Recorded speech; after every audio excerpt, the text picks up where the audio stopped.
രാവിലത്തെ പ്രഭാത സവാരിയിൽ ഞാനും പ്രിയപ്പെട്ട വ്യവസായ വകുപ്പ് മന്ത്രിയും ഇന്ന് കൊല്ലത്തെ കടലോരത്ത് നടക്കുമ്പോൾ ഒരു സംഘം ആളുകൾ അവർ ഞങ്ങളുടെ മുമ്പിൽ വന്ന് ഈ ഗവൺമെന്റിന് പിന്തുണ പ്രഖ്യാപിച്ച് ഞങ്ങൾ ഇന്ന് കൊല്ലത്ത് ആസാമം മൈതാനത്ത് നടക്കുന്ന മഹത്തായ ഈ സമ്മേളനത്തിന്റെ ഭാഗമായി വരുന്നുണ്ട് എന്നറിയിച്ച് ഞങ്ങളോട് അവർ അപേക്ഷിച്ചു.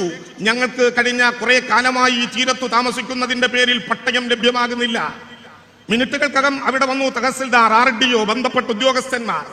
കൊല്ലത്തെ ആസാമം മൈതാനത്ത് ഒത്തുചേർന്ന ഈ മഹാമനുഷ്യ സാഗരത്തെ സാക്ഷി നിർത്തിക്കൊണ്ട് ഞാൻ പറയട്ടെ, അങ്ങനെ തന്റെ കടൽപ്പുറത്തിന്റെ ഭാഗമായിട്ടുള്ള CRZ പരിധിയാണെന്നുള്ളത് കൊണ്ട് ഭൂമി ലഭ്യമാകാൻ കഴിയാതെ ഇന്ന് ഞങ്ങളുടെ മുമ്പിൽ വന്ന 200ഓളം കുടുംബങ്ങൾ, ഞങ്ങളുടെ മുമ്പിൽ പ്രയാസം അനുഭവിച്ച 200ഓളം കുടുംബങ്ങൾ 2024 പകുതിയാകുമ്പോഴേക്ക് ആ കുടുംബങ്ങളെ കൊല്ലത്ത് ഭൂമിയുടെ ഉടമകളാക്കുന്ന നടപടിയിലേക്ക് കേരളത്തിലെ ഗവൺമെന്റ് പോകും. ഈ സമ്മേളനത്തെ സാക്ഷി നിർത്തി ഞങ്ങൾ പറയട്ടെ, ഇവിടെ മാത്രമല്ല, കേരളത്തിന്റെ വനഭൂമിയിൽ പരസ്പര ആശയവിനിമയം നടന്നുകൊണ്ടിരിക്കുകയാണ്.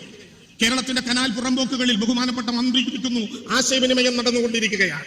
കേരളത്തിലെ പുറമ്പോക്ക് ഭൂമികൾ, കേരളം യുണീക് തന്റെ പേരിലൂടെ പുതിയതായി കണ്ടെത്തുന്ന ഇടങ്ങൾ, കേരളത്തിൽ ലോകത്തെ അത്ഭുതപ്പെടുത്തിക്കൊണ്ട് നടക്കുന്ന ഡിജിറ്റൽ സർവേയിലൂടെ കേരളം ആർജിച്ചെടുക്കുന്ന ഭൂമികൾ, കേരളം കണ്ടെത്തുന്ന മിച്ചഭൂമികൾ ഒന്നും മറ്റാവശ്യങ്ങൾക്ക് വിനിയോഗപ്പെടുത്താതെ കേരളത്തിൽ ആരംഭിക്കുന്ന പട്ടയ മിഷൻ എന്ന അസാമാന്യമായ സംഭവത്തിലൂടെ കേരളത്തിലെ മുഴുവൻ മനുഷ്യനെയും ഭൂമിയുടെ ഉടമകളാക്കാൻ പോകുന്ന അത്യുജ്വലമായ മാറ്റത്തിലേക്ക് കേരളം കടന്നു പോവുകയാണ്. 7.5 വർഷക്കാലം കൊണ്ട് 3 ലക്ഷം മനുഷ്യർക്ക് ഭൂമിയുടെ ഉടമകളാക്കി ഈ ഗവൺമെന്റ്.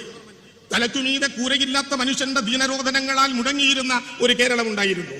2016 ആന കയറിയ കരിമ്പിൻതോട്ടം പോലെ കേരളത്തെ ചവച്ചു തുപ്പിയ ചണ്ടി പോലെ ഇടതുപക്ഷ ജനാധിപത്യ മുന്നണി ഗവൺമെന്റിനെ ഏൽപ്പിക്കുന്നതിന് ശേഷമുള്ള 7.5 വർഷക്കാലത്തിനിടയിൽ പ്രിയപ്പെട്ടവരെ, ആരു ഭരിച്ചാൽ ഞങ്ങൾക്കെന്തു കാര്യം, കിടക്കാനൊരു വീടില്ലല്ലോ എന്ന് പറഞ്ഞു കരഞ്ഞിരുന്ന 1ഉം 2ഉം 10ഉം 10,000-ഉമല്ല ഈ സഭയിലേക്ക് പിണറായി വിജയൻ കടന്നു വരുന്ന നേരത്ത് 7.5 വർഷക്കാലത്തിനിടയിൽ 3,54,000 കുടുംബങ്ങൾ മലയാളത്തിന്റെ ഭൂമിയിൽ വീടിന്റെ ഉടമകളായ ലൈഫ് നടപ്പിലാക്കിയ നാടിന്റെ പേരാണ് ഈ കേരളം.